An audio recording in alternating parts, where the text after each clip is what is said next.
다 함께 찾아서 한 절씩 교독하겠습니다. 오늘 말씀 주시는 것은 사무엘하 9장 1절부터 8절입니다. 구약성경 476페이지 사무엘하 9장 1절에서 8절. 저와 여러분이 한 절씩 교독하도록 하겠습니다.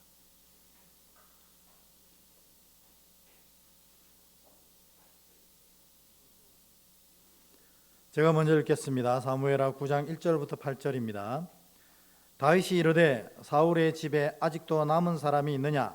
내가 요나단으로 말미암아 그 사람에게 은총을 베풀리라 하니라.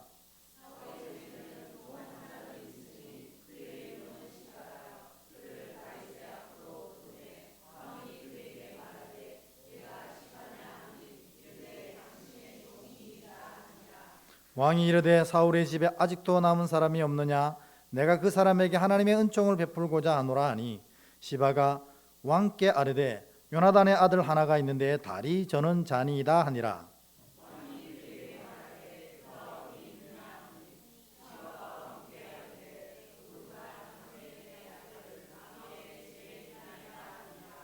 다윗 왕이 사람을 보내어 로드발 암미엘의 아들 마길의 집에서 그를 데려오니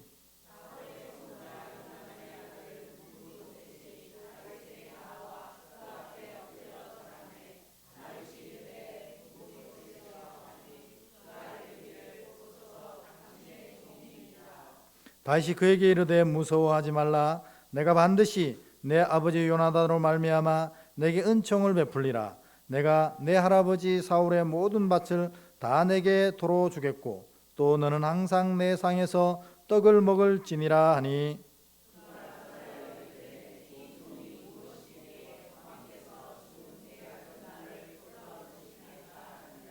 아멘. 함께 앞뒤로 한번 인사하겠습니다. 다 잘 될 겁니다. 앞뒤로 한번 인사하겠습니다. 시작.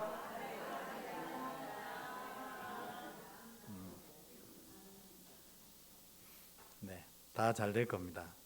왜 다 잘 됩니까? 우리 하나님이 함께 하시기 때문에 아닙니까?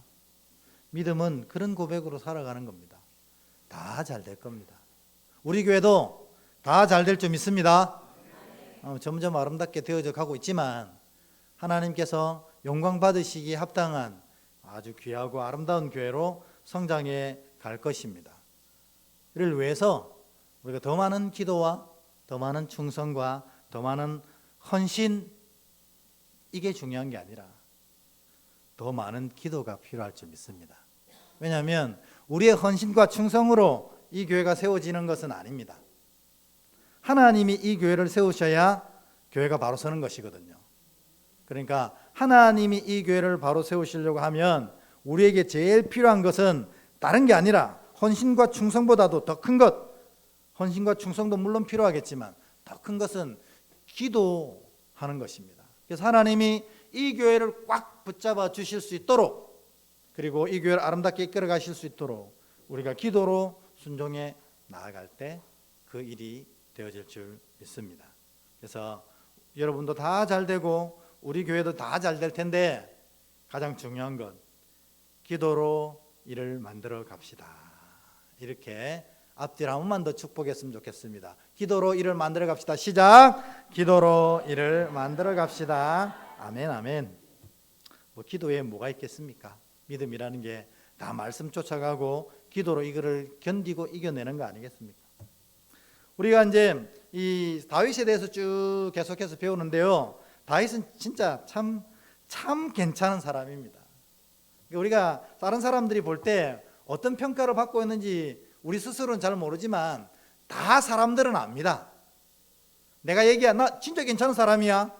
그렇게 얘기 안 해도 사람들은 알아요. 저 사람 진짜 괜찮은 사람이야. 나 엉망이야 해도 겸손하구나. 사람들은 다 알아요. 그러니까 여러분들 진짜로 내가 어떻게 살고 있는지 알고 싶으면 주변에 가까운 사람한테 한번 물어보세요. 나 어때? 다윗은 진짜 괜찮은 사람이었습니다. 여러분 성경 읽어볼수록 그렇지 않습니까? 물론 다윗도 사람인지라 실수할 때도 있어요. 어리석을 때도 있어요. 그런데 다윗의 가장 강점이 뭡니까? 돌아온다는 거죠. 그래가지고 밧세바 범죄한 게 제일 큰 잘못이잖아요. 그의 인생 중에. 그 여인과 간음한 것도 문제인데 그걸 덮으려고 충신 우리아까지 죽였어요. 그랬을 때 선지자가 와서 당신 왜 그러워 할 때 그 선지자를 죽여버리면 세상 아무도 모르잖아요. 그런데 그 앞에 무릎 꿇고 주의 성령이 내게서 떠나지 말기를 간구합니다. 왜요? 다윗이 다윗된 것은 다윗의 능력 때문이 아니고 목자이신 하나님이 성령을 주셔서 그런 모든 것을 행할 수 있게 하셔서 이렇게 했다는 걸 너무 잘 알거든요. 그러니까 바로 무릎 꿇고 주여, 나의 나됨은 오로지 주의 은혜고 내가 여기까지 온 것도 다 성령님을 통해서 된 것인데 이제 내가 어리석어서 하나님께 범죄하였는데 주여 내게 징계를 행하시고 나를 야단치시고 나를 벌하셔도 되는데 뭘 떠나게 하시면 안 된다고? 성령이 떠나시면 안 됩니다. 그래서 다윗이 고백한 것처럼 믿음의 진짜 중심은 성령님입니다. 성령이 있어야 말씀도 듣고 성령이 있어야 기도도 하고 성령이 있어야 순종의 길로 가는 겁니다. 성령 없으면 신앙할 수 없다. 그래서 우리가 맨날 기도하는 게 그거지 않습니까? 우리 모든 이 은혜 교회 안에 있는 백성들이 다 성령의 충만함을 허락하여 주시옵소서. 이게 간절한 저의 기도 제목이고 우리 모두의 기도 제목입니다. 네, 어쨌든 다윗은 물론 실수했지만 다윗의 장점이 뭐냐면 하나님께로 금방 돌아온다는 거죠. 그거 오늘 본문에서 똑같은 얘기를 함께 나누게 됩니다. 근데 다윗이 참 좋았던 게 뭐냐면 우리는 보통 평안하면 교만해집니다. 평안하면 행복하고 더 감사로 막 넘치고 이러면 좋은데 인간의 특징이 그래요. 인간의 어리석은 특징. 물론 여러분들은 안 그랬지만 저는 분명합니다. 진짜 평안해지면 교만해집니다. 그래가지고 제 갈 길로 가는 거예요. 내가 어려울 때는 주여 내가 주님 앞에 나와 기도하오니 나를 도우소서 나를 도우소서 주께서 무슨 말씀을 하시든지 내가 주를 듣겠나이다 하다가 이제 이 문제가 딱 해결되어지고 내가 평안하고 은혜가 넘치게 되면 간구가 사라지는 거예요. 간구가 사라지면 결국 교만하여져 제 갈 길로 가더라는 겁니다. 그러니까 성경은 뭐라고 합니까? 환난 당하는 것이 내게 유익하다. 오죽하면 그렇게 얘기하겠습니까? 환난 당하는 게 왜 유익해요? 힘들고 어렵지. 그런데 삶이 비록 어려울지라도 우리의 영은 날이 가면 갈수록 새로워지고 풍성해지니까 그런 어려움을 당한 이 우리의 믿음의 선배들이 환난 당하는 게 내게 복이다. 내가 이로써 주의 율례를 배운다. 이렇게 고백을 하는 것입니다. 여러분 혹시 지금 너무 평안해서 하나님을 잊어버리고 사는 분 계십니까? 그러면 안 됩니다. 그러면 안 돼. 무슨 개그 프로 같은데 여러분 그러면 안 됩니다. 정말 내가 평안할 때 입에서 감사를 찾아내야지. 안 그러면 곧 교만해집니다. 그러니까 내가 정말 편안하면 하나님 내가 오늘 누리는 감사가 뭘까요? 제가 요즘에 계속 감사하고 있는 게 그겁니다. 하나님 우리 교회가 사실 그렇게 겉으로 볼 때 이쁘고 멋있는 교회는 아닌데 새신자들이 와요. 주님 너무 감사합니다. 하나님이 보실 때에 그 영혼을 맡기실 만하다는 거거든요. 그러니까 하나님이 이 새신자를 놓고 어디로 내가 이들을 맡길까 하다가 우리 교회가 눈에 띈다는 거예요. 삼산동에서. 여러분 맨날 제가 이 자기 자랑 같지만 우리 부산 시찰에 48개 교회가 있어요. 우리 시찰 안에만. 이 48개 교회에서 지금 성장하는 교회가 울산 은혜교회라는 곳 한 군데뿐이에요. 이게 제가 자랑 아닌 자랑입니다. 사실 이 얘기할 때마다 슬픕니다. 48개 교회 중에 어떻게 성장하는 교회가 한 교회밖에 없냐. 저는 우리 교회가 성장하는 이유가 우리 교회를 위해서 눈물을 흘리면서 기도하는 분들이 계시기 때문이라고 믿습니다. 새벽마다 기도하고 또 토요일날 권사님들 모여서 기도했다고 그러더라고요. 감사합니다. 왜냐하면 기도 안 하면 안 됩니다. 지금 제일 중요한 시기인데 기도하고 있고 개인적으로 다 기도하고 계시고 우리 교회의 힘은 성령님이고, 그 성령님이 우리 교회에 역사하시는 것은 우리 모든 성도들의 기도인 줄 믿습니다. 여러분, 기도의 자리에 더 열심히 좀 나와주시고, 개인의 자리에서도 열심히 기도해 주셔서 우리 교회가 내가 이 영혼을 어디에 맡길까 할 때 제일 먼저 눈에 띄는 그런 복된 교회가 되길 축원합니다. 우리가 이 감사를 찾아내면 이 믿음을 놓치지 않습니다. 근데 우리가 평안만 바라보고 있으면 기도할 거리가 없는 거예요. 기도할 거리가 없으면 감사를 찾아내야 되는데, 기도할 거리가 없으면 그냥 멈춰버리는 거예요. 그러면 그 영혼이 후패해지기 시작해서 교만과 제 갈 길로 가는 어리석은 양의 길을 걸어가게 된다는 것입니다. 근데 우리 다윗은 그렇지가 않았습니다. 진짜 믿음의 사람이에요. 평안 가운데 뭐 생각하냐면 하나님의 괴 생각을 하는 거예요.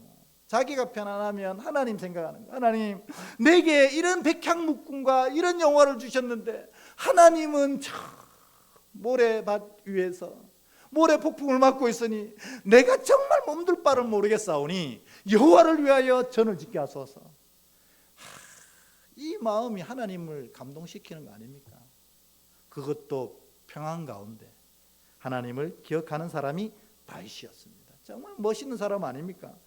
근데다가 또 내게 은혜 주신 하나님뿐만 아니라 내게 은혜 준 사람도 기억하는 거예요. 여러분, 다윗이 다윗 된 건 여러 많은 사람들이 있지만 실제로 다윗의 생명을 구한 사람은 요나단이잖아요. 그의 아버지 사울이 이 다윗을 죽이려고 할 때 요나단이 너 숨어 있으라, 내가 아버지의 진짜 뜻을 물어보고 아버지가 진짜 너를 죽이고자 하면 내가 너 도망가라고 할게, 오지 마라. 그러나 아버지가 괜찮을 것 같으면 너를 부를게. 근데 아버지 사울은 이미 다윗을 죽이려고 마음을 먹었잖아요. 그러니까 네가 갈 길로 가라 하고 소리치잖아요. 이걸 다윗이 기억했다는 겁니다. 여러분, 세상에 제일 속상한 사람은 어떤 사람입니까? 은혜 모르는 사람 아닙니까? 내가 막 열심히 돌보고 기도해주고 살피고 했는데 다 해결되고 나면 감사합니다 한마디라도 해야 되는데 이 감사합니다 한마디를 할 수 모르는 사람들이 정말 많더라고요. 제가 지난주에 목사님 한 분을 만났는데 그런 얘기를 저한테 하더라고요. 구청장을, 부산의 구청장, 금정구청장 하던 안 믿는 사람이에요. 금정구청장 하던 분이 그 금정구에 교회를 세울 수 없는 땅, 건물을 세울 수 없는 땅에 교회가 건물을 짓기로 한 거예요. 그러니까 불법이잖아요. 안 되는 일이잖아요. 그러니까 이 구청장이 볼 때 교회가 세워지면, 안 믿는 사람이거든요, 교회가 세워지면 나쁜 일 하겠느냐는 거지, 지역을 위해서 선하고 좋은 일을 할 텐데 법이 막혀 있구나. 구청장이 꾀를 낸 겁니다. 목사님 찾아가가지고 목사님 여기 계속 건축하실 마음 있으십니까? 네. 근데 지금 법 때문에 안 되고 있는 것 같습니다. 좋습니다. 이 사람이 세상 사람이라 이런 꾀를 내는 겁니다. 뭐냐면 당신 구청장을 상대로 이 재판을 거십시오. 재판을 거십시오. 그러면 내가 당신이 재판을 걸 때 져주겠다는 겁니다. 진짜 굿 아이디어거든요. 재판에서 지면 뭡니까? 이 근거로 해서 건물을 지을 수 있잖아요. 구청장 진짜 감사한 사람 아닙니까? 믿지도 않는데, 그러니까 재판을 거세요. 내가 아무런 응답도 안 하고 하면 지는 거 아닙니까? 그죠? 그러니까 아무런 응답도 안 하겠습니다. 결국 이 판사가 괘씸죄로 이 목사님이 이기도록 해줬어요. 왜냐하면 재판에 제대로 응하지도 않으니까 구청장이 그냥 건물 지세요. 승소했어요. 건물을 다 지었어요. 그러면 이 목사님은 어떻게 하십니까? 어떻게 해야 돼요? 구청장에게 찾아가서 감사해야죠.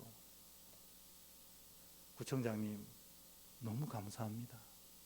그리고 그분에게 세상이 줄 수 없는 선물도 줘야 되잖아요. 당신이 이 교회를 세우셨으니까, 세우게 하셨으니까 당신은 꼭 이 교회에 나와야 됩니다. 뭐 이 정도 하면 구청장 내 생각이 나왔을 것 같아요. 생각이 바른 사람이라. 근데 그분이 하는 말이 두 번 다시는 이런 짓 안 하겠다는 겁니다. 자기 명예에 먹칠된 거잖아요. 근데 진짜 사람이 어떻게 감사를 한마디를 안 하냐는 거죠. 전화 한 통도 안 왔대요. 네, 그 목사님을 몰아붙이고 욕하는 건 아닙니다. 그러나 은혜를 받았으면 그 은혜를 알아야 됩니다. 그리고 감사할 수 있어야 그게 사람이지. 그 자기 명예와 모든 걸 다 버리고 일부러 줘줬는데, 방법도 알려줬는데 감사한다는 전화 한 통도 안 한다는 게 말이 됩니까? 사람이 그렇어요. 근데 다 모든 사람은 그렇대요. 그러니까 사람은 믿음의 대상이 아니고 무슨 대상입니까? 네? 사랑해 줄 대상인 거예요. 그러니까 여러분들이 상처 있고 아픈 이유는 난 저 사람을 믿어 이렇게 하기 때문에 상처 입는 거예요. 세상에 믿을 사람 있나 없나? 없습니다. 단 한 명도 없어요. 사람은 믿음의 대상이 아니거든요. 믿기 시작하면 눈물의 씨앗이 시작되는 겁니다. 사람은 성경에 보면 믿음의 대상은 오직 하나님이고, 사람은 뭐예요? 그 믿음으로 받은 사랑을 전할 대상인 겁니다. 그러면 끝이에요. 내가 사랑해줬으면 끝이야. 이게 사람을 대하는 태도라는 겁니다. 근데 이 다윗은 요나단의 그 은혜를 알았어요. 자기가 편안하면 다 잊어버리면 되는데, 편안하니까 하나님 은혜 생각나고, 편안하니까 이 요나단의 은혜가 생각나는 거예요. 그러니까 이 다윗이 참 괜찮은 사람이라는 겁니다. 여러분이 만나는 모든 사람들이 이처럼 다윗처럼 참 괜찮은 사람만 만나길 축원합니다. 이게 만남의 복이잖아요. 그런 사람 만나면 진짜 인생이 행복해지거든요. 혹시 여러분 자녀들 있으면, 결혼 안 한 자녀가 있으면 다 그런 배필 만나길 축원합니다. 그게 복입니다. 그래서 다윗이 이런 얘기를 합니다. 1절입니다. 1절 같이 한번 읽어볼까요? 시작. 다윗이 이르되 사울의 집에 아직도 남은 사람이 있느냐? 내가 요나단으로 말미암아 그 사람에게 은총을 베풀리라 하니라. 아멘. 그러니까 혹시 그때 사울은 전쟁에서 아들과 다 죽었잖아요. 그러니까 혹시 그래도 사울 집안에 남은 사람이 있느냐? 내가 그에게 은총을 베풀리라 이렇게 얘기합니다. 여러분, 여기서 말하는 은총은 무슨 뜻일까요? 우리가 제가 이걸 원어를 알려드리면 잘 알아요. 이 은총은 헤세드입니다. 헤세드. 헤세드가 뭐라고 기억나세요? 헤세드는 하나님이 사람을 향해서 사랑을 베푸시는 것을 헤세드라고 불러요. 그러니까 이 헤세드는 한번 정하고 나면 끝까지 우리를 쫓아옵니다. 왜냐하면 하나님은 변개치 않으시잖아요. 그러니까 내가 오늘 예를 들어서 경미 자매를 헤세드 합니다. 헤세드. 하나님이 주신 그 헤세드를 경미 자매에게 주고 싶어요. 경미 자매, 내 은총을 당신에게 주노라. 이랬을 때 그게 헤세드라면, 이 헤세드는 경미 자매의 인생 끝까지 쫓아가서 그의 삶의 은혜를 완성하는 힘이 헤세드가 있는 거죠. 그러니까 다윗이 오늘 사울의 집안을 사랑하고 요나단을 기억해서 그의 집안에 남은 사람에게 은총을 베풀겠다 하는 것은 자기가 가지고 있는 걸 나눠주겠다는 게 아니고 하나님 그 사랑을 그에게 전해주겠다는 겁니다. 오늘 이 헤세드 여러분 다 누리시길 축원합니다. 그러면 하나님이 끝까지 찾아오셔서, 지난주에 얘기했잖아요. 끝이 좋은 인생이 되는 겁니다. 여러분, 시작이 좋으면 뭐합니까? 끝이 좋아야지. 근데 헤세드는 끝이 좋게 하는 은혜가 있다는 겁니다. 근데 이 얘기를 듣고 종인 시바가 얘기를 합니다. 뭐냐면 한 명이 있습니다. 사울의 아들들은 다 죽었지만 사울의 손자 중에 한 사람, 무비보셋이라는 사람이 있습니다. 근데 그가 다리 저는 자입니다. 그렇게 얘기하는 겁니다. 근데 이게 나면서 이렇게 된 게 아니고 어떻게 됐어요? 아버지가 다 죽자 하녀가 너무 깜짝 놀래가지고 이 아이만 안고 도망갑니다. 그러다가 이 아이를 떨어뜨려 버려요. 그런데 다리부터 떨어졌나 봐요. 두 다리가 부러지는 거예요. 그러니까 어릴 때 다리가 부러졌는데 그게 굳어져 버리니까 달이 불구자가 되어버린 것입니다.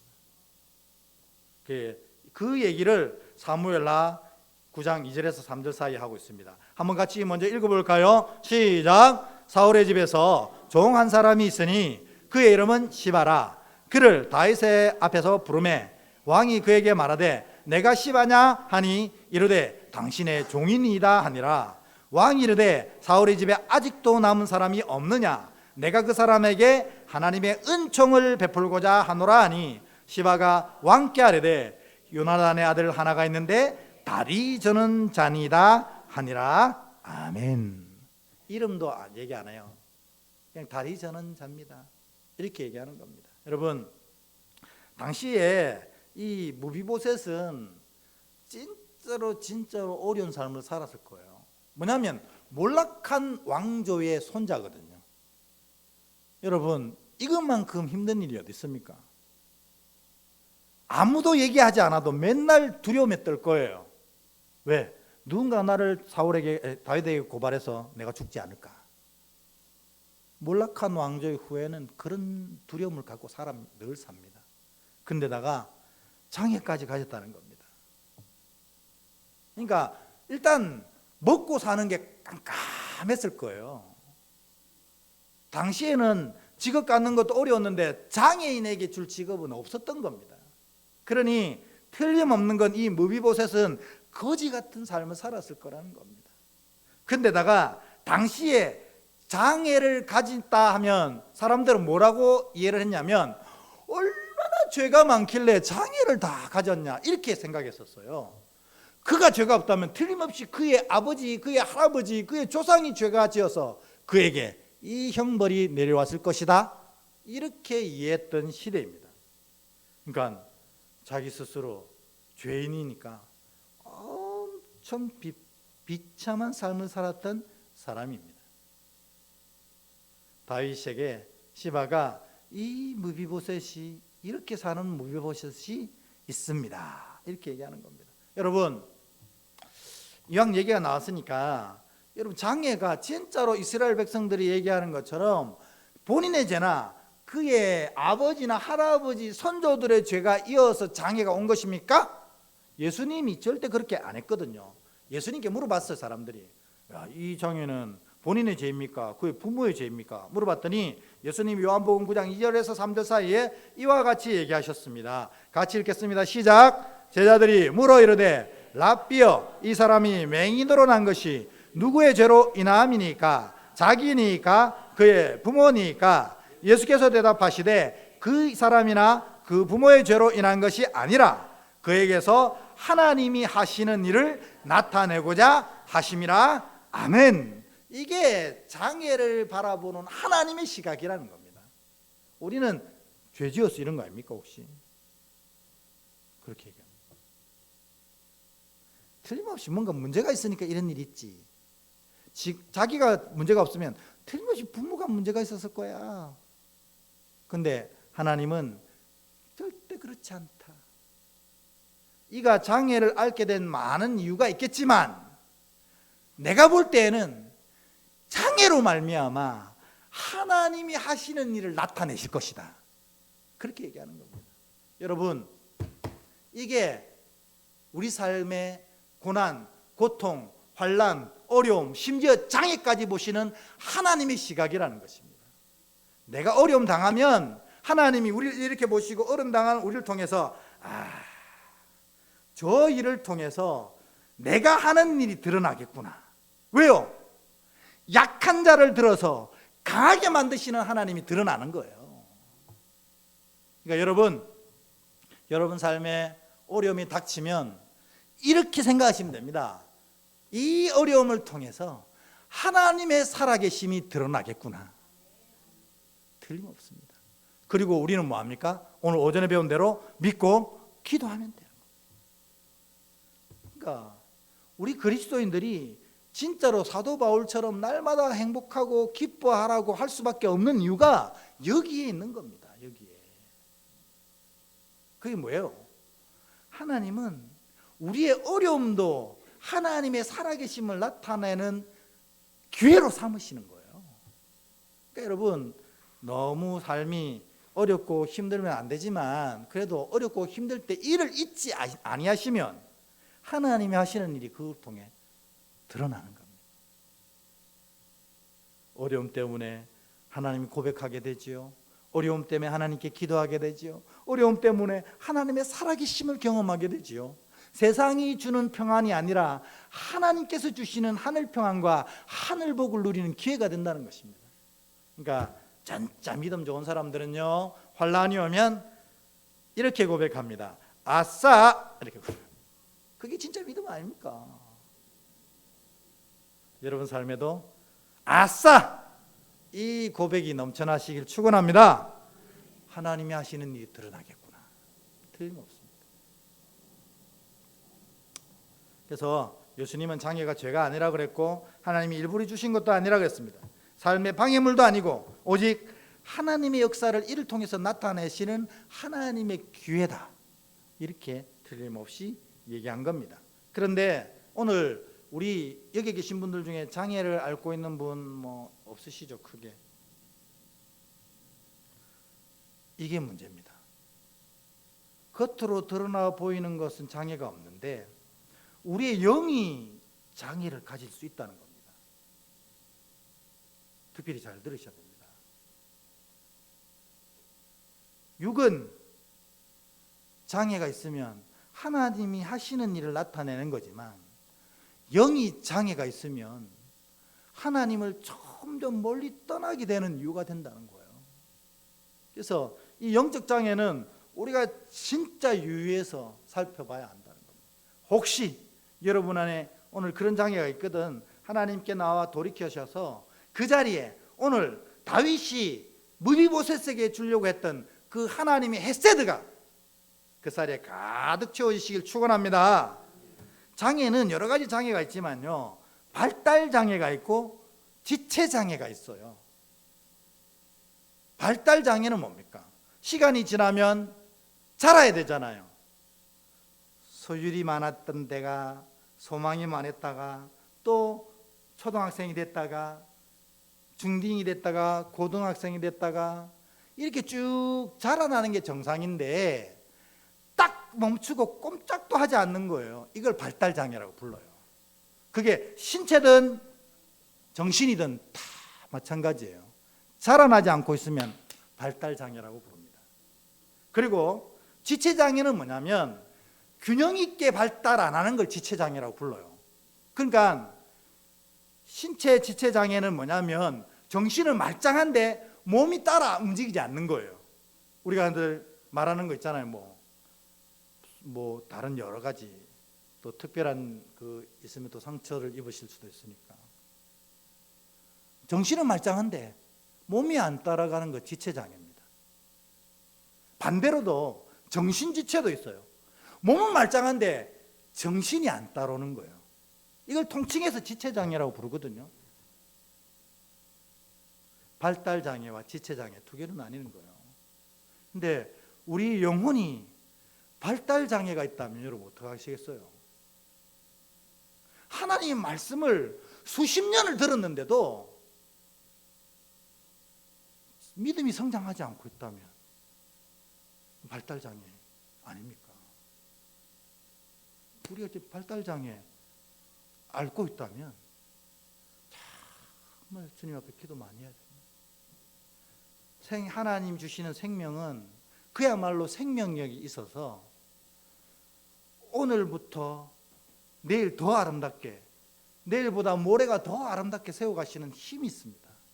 그러니까 주의 교회가 이스라엘에 떨어졌는데 그 생명력이 전 세계를 돌아서 이 지구촌을 전부 복음화 시키고 있지 않습니까? 생명력이 자라게 하는 겁니다. 근데 내 안에 복음이 떨어졌는데도 어제도 똑같고 오늘도 똑같고 내일도 똑같고 어제보다 못하고 내일은 더 못하다면 우리 영혼에 정말 심각한 일이 일어나고 있다는 겁니다. 이거 바꿔야 됩니다. 성장하지 않고 있다면 여러분 정말 기도하셔야 됩니다. 믿음은 매일 성장합니다. 매일 아름다워집니다. 매일 나로 누구를 닮게 하는 게 믿음이에요. 예수님, 그리스도의 장성한 분량에 이를 때까지 나를 이끌어 가신다고 했으니까 매일 예수님 닮아가야 되는데 매일 마귀를 닮아간다면 어떡하겠어요? 그만큼 안타까운 일이 어디 있겠습니까? 사랑해야 되는데 판단하고 미움, 다툼, 시기 속에서 산다면 그보다 안타까운 게 어디 있냐는 거예요. 여러분, 혹시 만에 하나 천에 하나 내가 어제보다 오늘 내 믿음이 훨씬 좋아졌는가? 내가 점점 더 예수님을 닮아가고 있는가? 여러분, 좋아진다는 거는 내가 판단하는 거 아니거든요. 아, 나 믿음 너무 좋아졌어. 아니고 진짜 죽기까지 순종하시고 죽기까지 사랑하신 예수님을 점점 닮아가고 있는가? 이 질문에 대답한다는 겁니다. 그렇지 못하다면 우리 오늘 기도 많이 하셔야 됩니다. 주여, 내 영혼을 새롭게 하셔서 어제보다 오늘이, 오늘보다 내일이 예수님을 더 닮아가는 사가 되게 하옵소서. 그게 성장이라는 거예요. 두 번째로는 지체장애, 아는데 행동으로 안 옮겨지는 거예요. 그게 지체장애 아닙니까? 아는데 행동으로 안 옮겨지는 거예요. 반대로 몸은 멀쩡한데 하나님 말씀을 듣고도 깨닫지 못하는 자도 해당되는 거 아니겠어요? 그래서 여러분, 내가 하나님의 말씀을 쫓고 있지 않다면 여러분 기도 많이 하셔야 됩니다. 내 영에 문제가 생겼다는 거. 해결 방법이 있습니까? 있습니다. 오늘 다윗이 무비보셋에게 했던 얘기가 있어요. 그게 뭐냐면 9장 7절입니다. 9장 7절. 9장 7절 우리 같이 한번 읽어보겠습니다. 시작. 다윗이 그에게 이르되 무서워하지 말라. 내가 반드시 내 아버지 요나단으로 말미암아 내게 은총을 베풀리라. 내가 내 할아버지 사울의 모든 밭을 다 내게 도로 주겠고 또 너는 항상 내 상에서 떡을 먹을지니라 하니 아멘. 이 말의 핵심이 뭐예요? 무서워하지 말고 내게 오라는 겁니다. 지금 무비보셋은 다윗이 찾는다고 하니까 얼마나 시쳇말로 쫄았겠어요. 우리 할아버지가 그를 죽이려고 어떤 짓을 했는 걸 내가 똑똑히 봤는데, 그래서 우리 할아버지가 하나님께 벌받아 아버지들과 함께 다 죽었는데 그 다윗이 나를 찾는다니, 아이고 이제 나는 이때까지 비참하게 산 것과는 비교할 수 없을 만큼 이제 내가 비참한 죽음을 맞겠구나 이렇게 생각한 거예요. 근데 다윗이 그런 무비보셋에게 뭘 하냐면 내가 내게 은총을 헤세드를, 내 사랑 아니야, 헤세드, 하나님께서 전해주시는 그 사랑으로 내가 널 사랑하겠어. 내게 나오너라. 그러면 너의 할아버지 밭에 모든 재산을 다 내게 주고 내가 먹는 걸 네가 다 먹게 할게. 이렇게 얘기하는 겁니다. 이 7절을 한 줄로 고치면 저는 이렇게 고칠 수 있다고 생각합니다. 같이 한번 읽어볼까요? 시작. 내게 오면 다 회복된다. 아멘. 우리 하나님은 정말 진짜로 자녀 중심주의죠. 사람이 자녀 중심적 사고를 하시는 거예요. 하나님 입장에서 보면 어휴, 진짜 어리석고 부족하고 모질하고 말씀에 비추어도 진짜로 부족한 자들인데 이들이 이것을 지킬 수 없다는 것도 너무 잘 아셔서 그냥 내게 오기만 하면 내가 다 회복시켜 줄게. 이게 바로 믿음이라는 거예요. 이게 복음입니다. 다윗도 오늘 똑같은 얘기 하잖아요. 걱정하지 말고 오너라. 내가 사울의 모든 재산과 내가 누리고 있는 모든 것을 너도 누리게 하고 너는 이제부터 왕자다. 이렇게 해서 여러분도 하나님 나라의 왕자요 공주된 줄 믿으시기 바랍니다. 예수님이 똑같은 말로 여러분 초대하셨잖아요. 누구든지 나를 믿으면 구원을 얻으리라. 하늘 복의 상속자가 되리라. 이렇게 하셨잖아요. 그러니까 여러분이 좀 부족하고 모질하고 오늘 장애 얘기 나왔는데 성장하지 않고 순종하지도 않고 정말 주님 보시기에 너무 부족한 것 같아요. 그러면 어떻게 하시면 된다고요? 하나님께 오면 회복된다는 겁니다. 이렇게 얘기하시면 됩니다. 주님 앞에, 주님 제가 왔사오니 회복시켜 주십시오. 주님이 이거를 외면치 아니하시고 다 회복시켜 주실 줄 믿습니다. 그게 9절 10절입니다. 9절 10절 같이 한번 읽어볼까요? 시작. 왕이 사울의 시종 시바를 불러 그에게 이르되 사울과 그의 온 집에 속한 것을 내가 다 내 주인의 아들에게 주었노니 너와 내 아들들과 내 종들은 그를 위하여 땅을 갈고 거두어 내 주인의 아들에게 양식을 대주어 먹게 하라. 그러나 내 주인의 아들 무비보셋은 항상 내 상에서 떡을 먹으리라 하니라. 시바는 아들이 15명이요 종이 20명이었더라. 아멘. 지금 오늘 무비보셋이 다윗의 부름을 받고 앞에 나갔을 때 할아버지 사울의 모든 재산을 유업으로 받았을 뿐만 아니라 일시에 종이 몇 명이라 생긴 거예요. 35명이 종이 생겼어요. 일시에. 그들이 수고해서 거둬들이는 모든 열매를 무비보셋이 누리게 다윗이 명하십니다. 오늘 여러분도 하나님 앞에 나아가시면 하나님께서 이렇게 만들어 주실 줄 믿습니다. 부족하고 모자라도 주님께 나가는 게 1번입니다. 이거 우리 복음 전하면 그런 말씀 많이 하시는 분이 있거든요. 이 일만 해결되면 내 교회 나갈게요. 술 끊었고 나갈게요. 담배 끊고 나갈게요. 뭐 세상의 모든 죄를 끊고 나갈게요. 어느 세월에 그걸 끊고 나오겠어요? 나오면 끊어지는 줄 믿습니다. 나오면 되거든요.